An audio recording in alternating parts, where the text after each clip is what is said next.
আজকে আপনাদের সাথে একদম ক্যান্ডিডভাবে হ্যারি পটার নিয়ে আলাপ করব, স্পেশালি নতুন টিভি সিরিজটা নিয়ে। তবে আগেই বলে দেই, মনে করবেন না আমি মুখে ফেনা তুলে গালাগালি করব অথবা 2 মিনিটের ভিডিও নিয়ে ট্রেলার ব্রেকডাউনের 2 ঘন্টার ভিডিও বানাবো। ইন্টারনেটে আজকাল এই দুটোরই অনেক ছড়াছড়ি। এসব বিষয়ে আমার ফিলোসফি হচ্ছে, ভাই আপনার যদি ভালো না লাগে দেখবেন না, শেষ। আমাদের কি আসলে এইসব তুচ্ছ বিষয় নিয়ে উত্তেজিত হওয়ার কোনো দরকার আছে?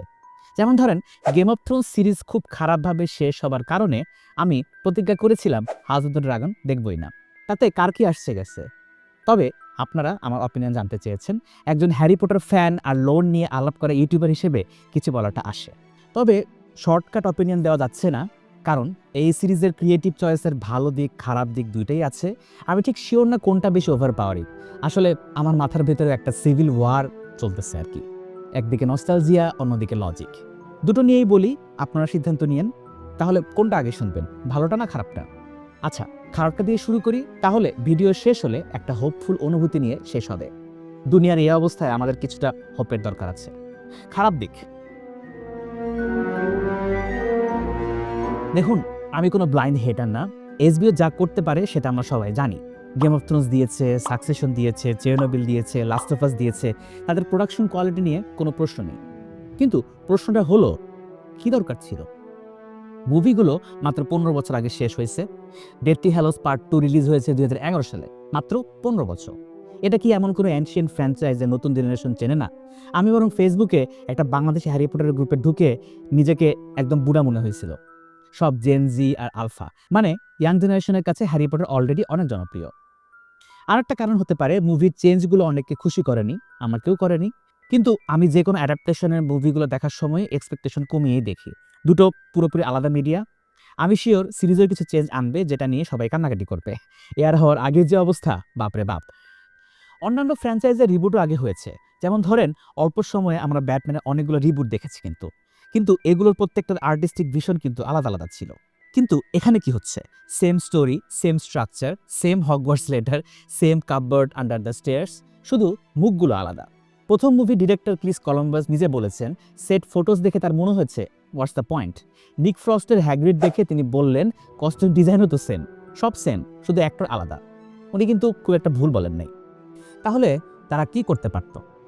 এখানে আমার সবচেয়ে বড় ফ্রাস্ট্রেশন। উইজার্ডিং ওয়ার্ল্ডে কতগুলো স্টোরি আছে বলুন তো? হ্যারি পটারের বাইরে কত কিছু এক্সপ্লোর করার ছিল। যেমন ধরেন Hogwarts founders, Godric Gryffindor, Salazar Slytherin, Rowena Ravenclaw, Helga Hufflepuff, 4জন লেজেন্ডারি উইজার্ডরা মিলে হগওয়ার্টস তৈরি করেছে। তারপর তাদের মধ্যে ভাঙন হলো, স্লিদারিন চেম্বার অফ সিক্রেটস তৈরি করে চলে গেলেন। এটা একটা সিরিজ হতে পারত। মিডিয়েভাল সেটিং, পলিটিক্যাল এন্ট্রি, ম্যাজিক সিস্টেমের অরিজিন স্টোরি, চমৎকার হতো। কিন্তু মুভি না হলেও আমার এ নিয়ে 3টা ভিডিও আছে, আপনারা দেখে আসতে পারেন চাইলে। আবার তারা কিন্তু মারাডোর্স এরা নিয়েও কাজ করতে পারত। James Potter, serious black, রিমাস Lupin, Peter পেটিগ্রিউ, এদের হগওয়ার্টসের বছরগুলো, এরপর প্রথম ফার্স্ট উইজার্ডিং ওয়ার, ভলডামর্টের প্রথম রাইজ, এটা নিয়ে ফ্যান্ডম কত বছর ধরে চিৎকার করতেছে। আবার গ্রিন্ডেল ওয়ার্ল্ডের আনফিনিশ স্টোরিও দেখাতে পারতো ওরা। ফ্যান্টাস্টিক বিস্ট ফ্র্যাঞ্চাইজ যেটা শুরু করেছিল, সেটা প্রপারলি শেষ করা। এই গ্রিন্ডেল ওয়ার্ল্ডের রাইজ, ডাম্বলডোরের সাথে তার কমপ্লেক্স রিলেশনশিপ, 1945 সালে লেজেন্ডারি ডুয়েল, এই স্টোরি তো অর্ধেক বাকিই রয়ে গেছে। সিক্রেটস অফ ডাম্বলডোরের পরে তারা ফ্র্যাঞ্চাইজটাকে বেসিক্যালি ইগনোর করে ফেললো। কিন্তু না, তারা সেফ রাউট নিল, রিবুট। কারণ ফ্যান্টাস্টিক বিস্টের ফেলিওর তাদের এতটাই ভয় দেখিয়ে দিয়েছে যে নতুন কিছু ট্রাই করার সাহসই তারা হারিয়ে ফেলেছে। কিন্তু নতুন কিছু কি আসলে কাজ করে না? এখানে কিন্তু একটা আয়রনি আছে। হগওয়ার্টস লেগেসি 2023 সালের একটা গেম। এটা একদম নতুন স্টোরি, নতুন ক্যারেক্টার, 1800 সালের একটা হগওয়ার্টস স্টোরি, আর বিশাল সাকসেস কমার্শিয়ালি আবার ক্রিটিক্যালিও। কোনো হ্যারি, কোনো ভলডামর্ট নেই, তবুও মানুষ পাগলের মতো খেলেছে। কিন্তু কারণটা কি? ওয়ার্ল্ডটা ছিল প্রচণ্ড স্ট্রং। হগওয়ার্টস লেগেসি বুঝিয়ে দিয়েছে franchise is not dead. If done well with new material it can be amazing. কিন্তু নো, রিবুট করতে হবে, কারণ কর্পোরেট ডিসিশন মেকিংয়ে ক্রিয়েটিভিটির চেয়ে সেফটি বেশি গুরুত্বপূর্ণ। যারা মুভি টিভি সিরিজের ব্যাকগ্রাউন্ড নিয়ে একটু পড়াশোনা করেন তারা বুঝতে পারবেন আসলে তারা কোত্থেকে এসেছে। নেগেটিভ পয়েন্ট আরেকটা আছে, কাস্টিং। এটা সবচেয়ে সেন্সিটিভ টপিক। আসুন এটা নিয়ে কথা বলি। সেভারাস স্নেপ, সবচেয়ে বড় সমস্যা। অ্যালান রিকম্যানের আইকনিক রোল, ফ্র্যাঞ্চাইজের আর্গুয়েবলি সবচেয়ে কমপ্লেক্স, সবচেয়ে বিলাভের একটা ক্যারেক্টার। অলওয়েজ শুনলে এখনও মানুষের চোখে পানি আসে। আবার একটা অ্যাডভার্টাইজ করে নেই, আমার একটা ভিডিও আছে, এটা নিয়ে দেখে আসতে পারেন। আর এই রোলে কাস্ট হয়েছেন Papa Essiedu, I don't know তার প্রোনাউন্সিয়েশন কি, একজন Ghanaian English actor. Black actor is playing Snape now. এখানে আমি খুব ক্লিয়ারলি বলতে চাই আগে, তাকে ডেথ থ্রেট দেওয়া হয়েছে, রেসিস অ্যাবিউজ করা হয়েছে, এগুলো অ্যাবসোলুটলি ডিসগাস্টিং। কাউকে কুইট অর আইল মার্ডার ইউ এ জাতীয় কথা বলা এটা ফ্যান্ডম না, এটা একটা অপরাধ। পাপা এসিয়াডু একজন ইনক্রেডিবলি ট্যালেন্টেড অ্যাক্টর, যারা তাকে হুমকি দিচ্ছে তারা ফ্র্যাঞ্চাইজের কলঙ্ক, পিরিয়ড। এই হচ্ছে সমস্যা। সবার হাতে ইন্টারনেট যাওয়াটা ঠিক হয়নি। কিন্তু কাস্টিং চয়েস নিয়ে লেজিটিমেট ডিসকাশনটা আলাদা জিনিস, আর এটা বলতে গেলেই রেসিস্ট ট্যাগ লাগিয়ে দেওয়া এটাও কিন্তু ঠিক না। বইয়ে স্নেপের ডেসক্রিপশনটা কি? Pale skin, sallow complexion, greasy black hair, hook nose, cold dark eyes. JK Rowling নিজে রিপিটেডলি ডিসক্রাইব করেছেন স্নেপকে পেল বলে। পাপা এসিডি কোন দিক থেকে পেল ভাই? এটা ক্যারেক্টারের ভিজুয়াল আইডেন্টিটির একটা অংশ। আর তার চেয়েও বড় কথা, স্নেপের ন্যারেটিভ আর্কে একটা ক্রিটিক্যাল এলিমেন্ট আছে। সে হগওয়ার্টসের সবচেয়ে হেটেড টিচার। ছাত্ররা তাকে ঘৃণা করে, ভয় পায়, সাসপেক্ট করে। জেমস পটার আর তার বন্ধুরা স্নেপকে স্কুলে বুলি করত। এখন যদি স্নেপ ব্ল্যাক হয়, তাহলে এইসব ডায়নামিক্সে একটা রেশিয়াল লেয়ার অ্যাড হয়ে যায়, যেটা অরিজিনাল স্টোরিতে ছিল না। হ্যারি তার একমাত্র ব্ল্যাক টিচারকে সবচেয়ে বেশি সন্দেহ করতেছে, জেমস পটার একটা ব্ল্যাক ছেলেকে বুলি করতেছে। এটা একটা আনকমফোর্টেবল ইমপ্লিকেশন তৈরি করে, যেটা জেকে রাউলিং এর অরিজিনাল টেক্সটে কখনোই ইন্টেন্ডেড ছিল না। কার্স চাইল্ডে যখন ব্ল্যাক হারমোনি নিয়ে ডিবেট হয়েছিল, তখন আর্গুমেন্ট ছিল যে রাউলিং কখনো এক্সপ্লিসিটলি হারমোনি গ্রেঞ্জারের রেস স্পেসিফাই করেননি বইতে। ফাইন, সেটা মানা গেল। কিন্তু স্নেপ, অ্যালান রিকম্যানের কাস্টিং কেবল একটা দিক দিয়ে ইমপারফেক্ট ছিল, তার বয়স।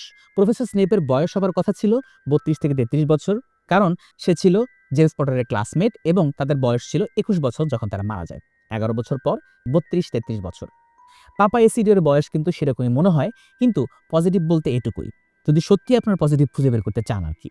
ট্যালেন্ট আর faithfulness to the source material, এটা কিন্তু দুটো আলাদা কনভারসেশন, কিন্তু দুটোই ইম্পর্টেন্ট। কাস্টিং নিয়ে আমার আরও সমস্যা আছে। ডার্সলির কথা বলি, ভার্নন ডার্সলি, পেতুনিয়া ডার্সলি। ভাই, এদেরকে আপনার দেখে ডার্সলি মনে হয়? হ্যারি পটার মুভি সিরিজের ভার্ননকে মনে আছে? বিশাল ভুঁড়ি, ওয়ালরাস মুস্টাস, মুখটা সবসময় লাল, রাগে ফেটে পড়ছে।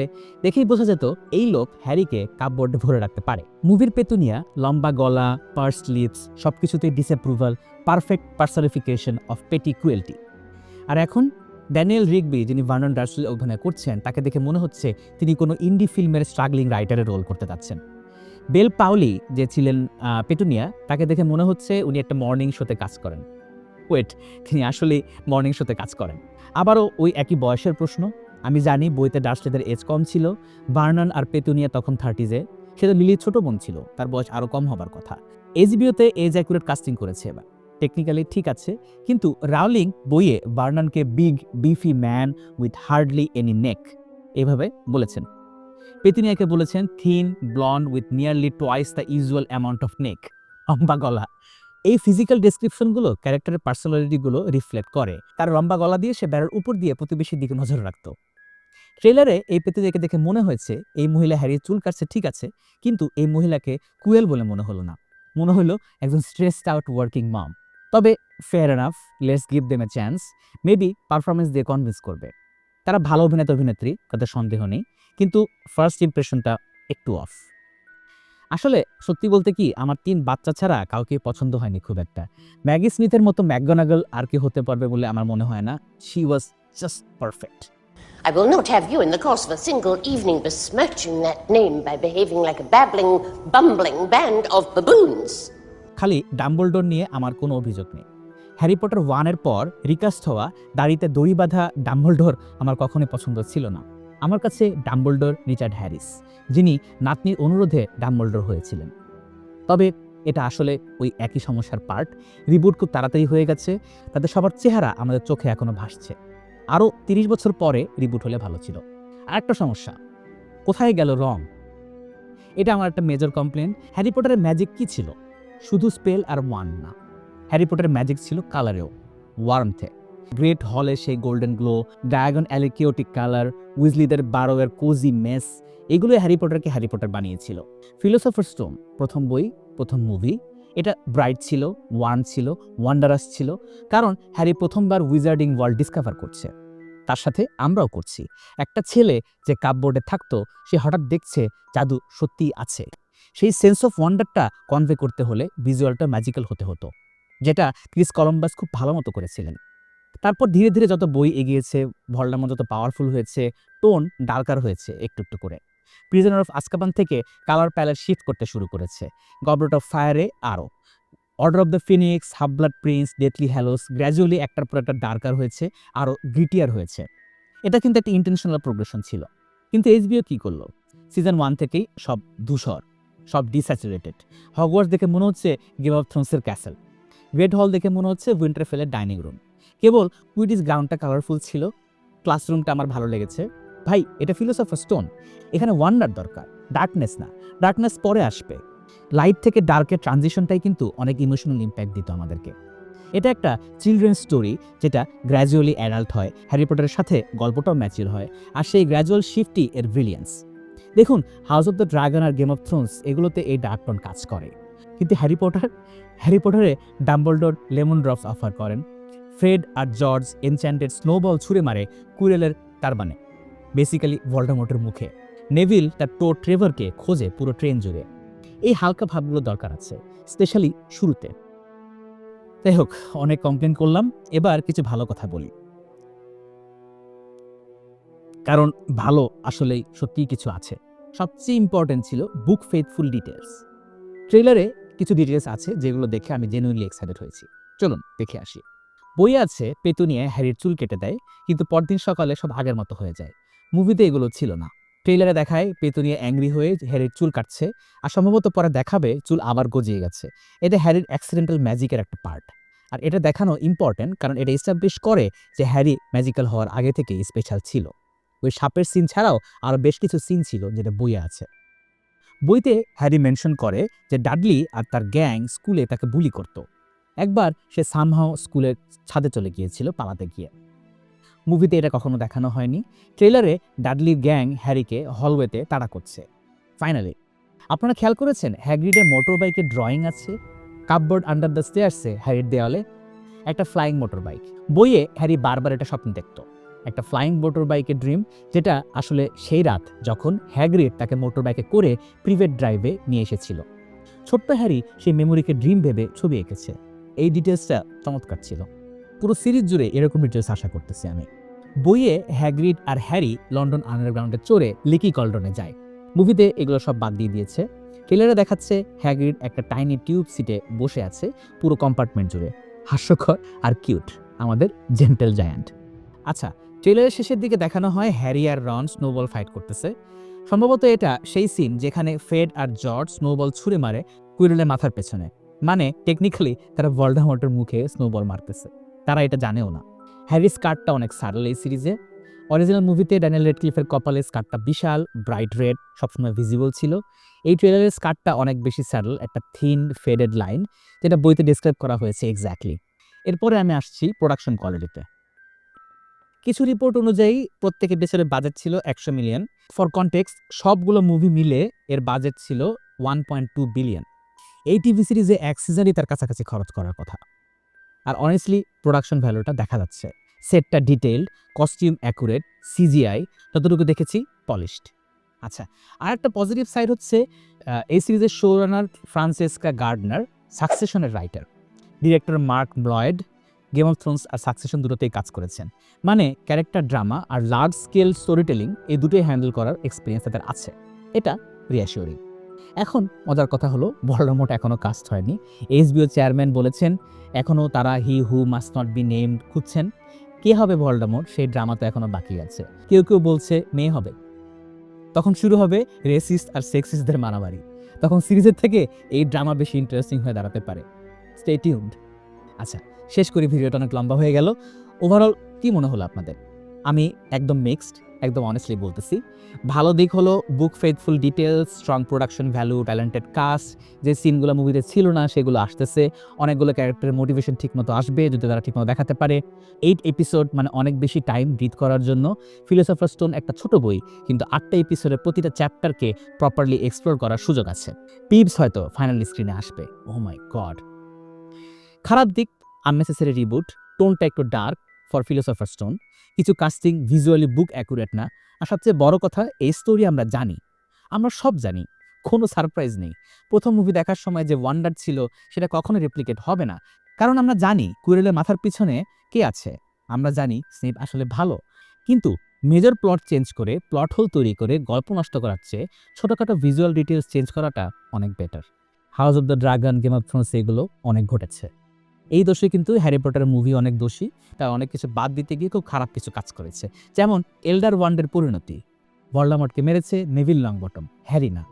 বিশ্বাস হয় না? আবার গিয়ে দেখুন।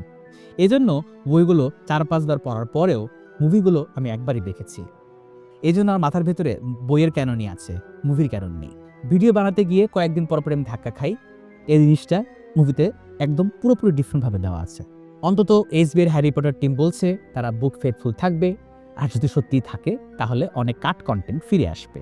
পিভস, Winky the house elf, SPEW, proper Quidditch match, ডাম্বলডোরের ব্যাক স্টোরি প্রপারলি দেখানো হবে। তবে আমি খুব একটা বিশ্বাস করি না, বিশ্বাস করে অনেকবার ধরা খেয়েছি। যখন ভালো করে বানাবে তখন দেখা যাবে।